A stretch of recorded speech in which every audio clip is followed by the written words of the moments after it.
Сайн байцгаана уу, та бүгд энэ өдрийн мэндийг хүргэе. Хятад хэлний 1-р курсыг сурагч Сэргэлэн байна. Өнөөдөр миний та бүхэндээ заах хичээл бол хятад хэлний ханз.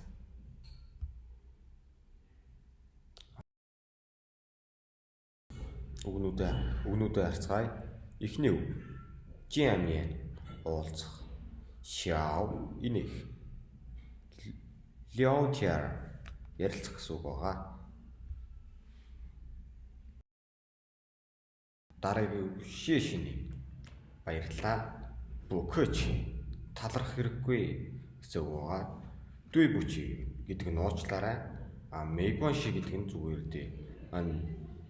Ерөнхийдөө бөкөчи дүй мэгванши гэдэг нь хоёр нь болохоор адилхан зүгээр дээ гэсэн утгатай. Гэхдээ нөгөө шишний гэж танд хэлсэн тохиолдолд бөкөчи талархах хэрэггүй зүгээр дээ гэсэн үг.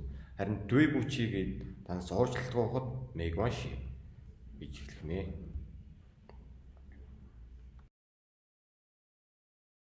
Дараагийн үг маань цай гэдэг үг байгаа. Ча гэж дуудлагатай хэлнэ. Хар цай гэх юм. Хэй ча ногоон цай гэвэл лүү ча хадуун цай гэвэл рö ча гэх нэ.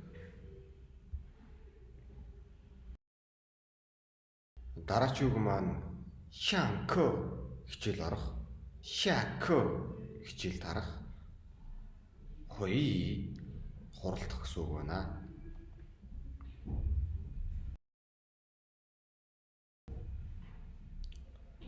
Дараагийн үг маань таян нар гэсэн үг энэ өөрөө рö чу нар мандах, рö ло нар жаргах гэсэн үг. Бас энийг өөрөөр таян чу гэх юм бол нар мандах, таян ло гэх юм бол нар жаргах болох нэ.